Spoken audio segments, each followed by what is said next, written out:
రామచంద్రారెడ్డిని ఓడించడం ఖాయమని ఉమ్మడి టీడీపీ అభ్యర్థి చల్లా రామచంద్రారెడ్డి స్పష్టం చేశారు. ఎవరి మీదైతే పెద్దిరెడ్డి అక్రమంగా కేసులు బనాయించి జైలుకు పంపించారో వారందరూ కసిగా ఆయన్ను ఓడించేందుకు వీర సైనికులలాగా సిద్ధంగా ఉన్నారన్నారు.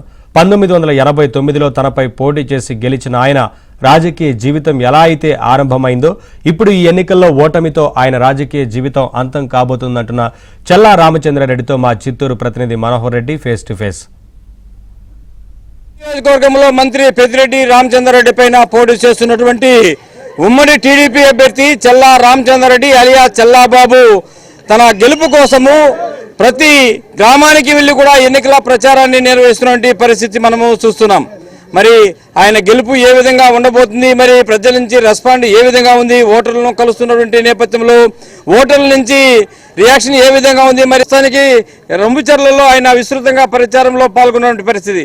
చెప్పండి అన్న, ఈరోజు మీరు చాలా కొండను ఢీకుంటున్నటువంటి పరిస్థితి, పోటీ చేస్తున్నటువంటి నేపథ్యంలో ప్రజల నుంచి రెస్పాండ్ ఏ విధంగా ఉంది? కొండలు కూడా ప్రజల ముందర పిండి అయిపోతారు. ఎంత పెద్ద వ్యక్తులైనా ప్రజల చేతిలో ఏ రకమైన ఓటమికి తప్పదు పెద్దిరెడ్డి రామచంద్రారెడ్డికి. ఎందుకంటే ఈ నియోజకవర్గంలో 20 సంవత్సరాలుగా అనేక అరాచకాలు అన్ని కులాలపైన అన్ని మతాలపైన ఓన్లీ దోపిడీ విధానం తప్ప అభివృద్ధి విధానం శూన్యం. ఈ నియోజకవర్గంలో పెద్దిరెడ్డి రామచంద్రారెడ్డి అతని కుటుంబం తప్ప వేరే ఎక్కడ కానీ ఏ కంపెనీ కానీ ఎక్కడ కానీ ఇక్కడ అభివృద్ధి చేసింది లేదు. ఒక పిఎల్ఆర్ కంపెనీ అభివృద్ధి అయింది, ఆయన అభివృద్ధి అయినాడు, ఆయన తమ్ముడు అభివృద్ధి అయినాడు, ఆయన కొడుకు అభివృద్ధి అయినాడు. కానీ ప్రజలకు చేసింది శూన్యం. ఇక్కడ ఈ నియోజకవర్గంలో అభివృద్ధి చేసింది శూన్యం అని తెలియజేస్తున్నాం. అంటే ఇప్పుడు మీ టీడీపీ నాయకులపైన కార్యకర్తలపైన కూడా చూసాం, దాదాపు 500-600 మంది పైన కూడా కేసులు నమోదు చేసి జైలు కూడా వచ్చినటువంటి పరిస్థితి. వీటన్నిటిని చూస్తే మీకు ఏమనిపిస్తుంది? ఎంతో దాదాపు 800 మంది మీద కేసు పెట్టినారు.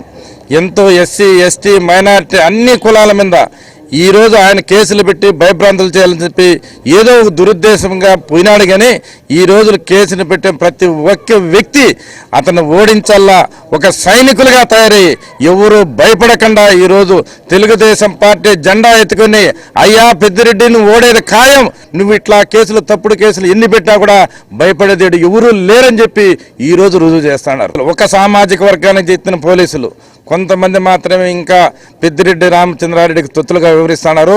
అవన్నీ ఎలక్షన్ కమిషనర్ దృష్టికి తీసుకుపోతాం. పొంగునూరు నియోజకవర్గంలో ప్రశాంత ఎలక్షన్ జరిపిస్తాం. ఇక్కడ పొంగునూరు నియోజకవర్గం తెలుగుదేశం పార్టీ జెండా ఎగరవేస్తాం. పెద్దిరెడ్డి రామచంద్రారెడ్డి 1989లో నా మీద గెలిచినాడు. ఆ రోజు రాజకీయ ఆరంభం ఆయనకైంది.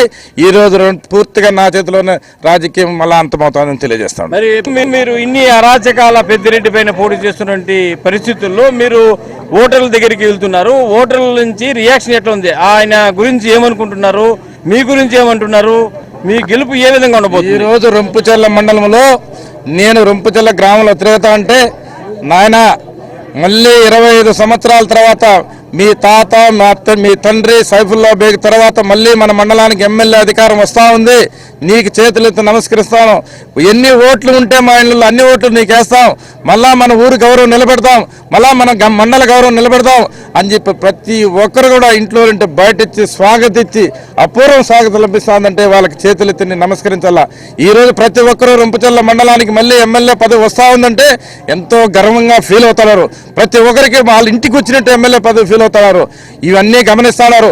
25 సంవత్సరాలు ఈ మండలంలో ఎమ్మెల్యే పోస్టులు ఉంది. మా తాతగారు ఉన్నారు, సైఫుల్లా బేగ్ గారు ఉన్నారు, మా తండ్రి గారు ఉన్నారు. మళ్ళీ ప్రజలు నిర్ణయించుకున్నారు, మళ్ళీ చల్లాబాబు రెడ్డికి పట్టం కట్టాలని చెప్పి ఈ రొంపుచెర్ల మండలంలో ప్రజలంతా తీర్మానం చేసి నిర్ణయించుకున్నారు. పెద్దిరెడ్డి రామచంద్రారెడ్డి ఇంటికి పంపించేది ఖాయమని చెప్పి తెలియజేస్తాం. ఇది మొత్తానికి ఎన్నికల ప్రచారంలో ముమ్మరంగా దూసుకుపోతున్నటువంటి చల్లా రామచంద్రారెడ్డికి ప్రజల నుంచి కూడా అపూర్వమైన స్వాగతాలు లభిస్తున్నాయి. ఓటర్లు కూడా ఇప్పటికే చాలా వరకు పెద్దిరెడ్డి అరాచక పాలనను అంతమొందించడానికి అందరూ కూడా సిద్ధంగా ఉన్నారు అనేటువంటి ఒక విషయాన్ని కూడా ఈవేళ ఆయన స్పష్టం చేస్తున్నారు.